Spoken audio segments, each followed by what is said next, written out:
Yo YouTube, c'est Merlé de la chaîne Merlé Maf et aujourd'hui on se retrouve dans une toute nouvelle vidéo, une vidéo très spéciale puisque c'est la review du tout dernier épisode de Boruto. Alors on va faire comme d'habitude, on va d'abord faire un petit résumé puis après je vais vous dire ce que j'ai pensé de l'épisode, c'est parti. L'épisode commence sur un flashback entre Boruto et Naruto où en fait on voit la vie qu'avait Boruto avec Naruto etc. Puis directement une transition sur le corps mort de Boruto. Il y a quelque chose de très intéressant dans la manière dont ils ont fait réagir Naruto, c'est que Naruto semble absent, en fait il est totalement abstrait de tout ce qu'il y a, il est dans sa bulle, et ça pendant tout l'épisode. On a vraiment l'impression qu'il n'est plus connecté au monde qui l'entoure. Bref, sinon à côté tu as le combat Kawaki versus Code. Alors bien sûr Kawaki qui a retrouvé les pouvoirs d'Ishiki, il explose Code, c'est pas très compliqué. Et à un moment il commence à tirer son rayon sur Code, c'est exactement ce qu'il va faire, sauf que celui qui a été touché c'est Kawaki. Bon en fait je pense que vous avez tous très bien compris ce qui s'est passé, c'est que Code a récupéré Daemon et il s'en est servi pour refléter l'attaque de Kawaki. Bref, ça fait que Kawaki est KO, mais Code est beaucoup trop épuisé pour se permettre de combattre face à Konoha. Donc il décide de se barrer.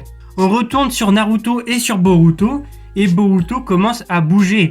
Et le trou dans son abdomen a totalement disparu. Alors on se demande, putain, qu'est-ce qui s'est passé quoi? Et Momoshiki va apparaître comme la dernière fois. Bref, il frise le temps et il explique à Boruto ce qui s'est passé. En fait, comme Boruto est le seul réceptacle de Momoshiki, si Boruto meurt, Momoshiki ne pourra plus se réincarner puisque le dégel du Kama n'est pas terminé.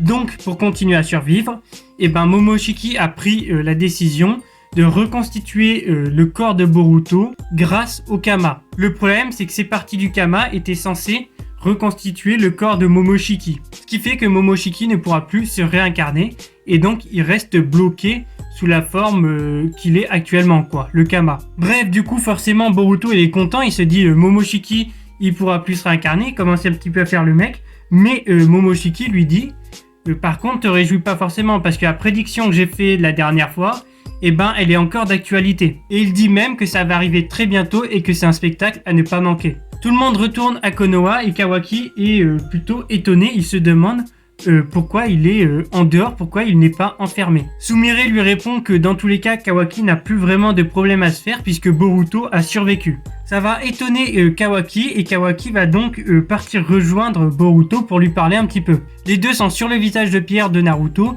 et ils commencent à parler. Kawaki dit que Boruto est une menace pour Naruto et Boruto dit que dans tous les cas, il fera tout pour renverser la prédiction de Momoshiki. Et au moment où les deux disent leur objectif, tu retournes dans le futur avec l'affrontement Boruto et Kawaki qu'on a vu dans l'épisode 1. Bref, ça a créé une boucle. Bref, alors je vais vous dire ce que j'ai pensé de cet épisode. Déjà pour moi, c'était un excellent épisode. C'est un 10 sur 10 sans difficulté. On va parler un petit peu des points. Donc déjà la réalisation, il y a de très très bonnes idées. Vraiment, c'est vraiment cool.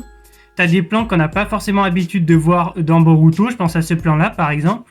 Pour ce qui est de l'animation, on a une bonne animation et on a même à des moments une très bonne animation. Par exemple pour l'explosion, les dessins étaient très très bons et j'ai particulièrement aimé le style graphique sur la toute dernière séquence.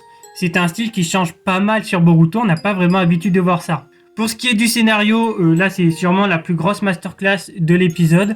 Le scénario est parfait et pour ceux qui lisent le manga, vous savez, il y a même des foreshadowing pour la suite de Boruto. Malheureusement, je vais pas vous donner d'indices pour éviter que les anime only se fassent spoiler. Mais vraiment, il y a des gros indices sur la suite, Et pour finir, les musiques étaient comme d'habitude très bien placées et très bonnes. Bref, n'hésitez pas à me dire ce que vous avez pensé de cet épisode dans les commentaires, à vous abonner, à liker. Je vous dis à la prochaine et ciao.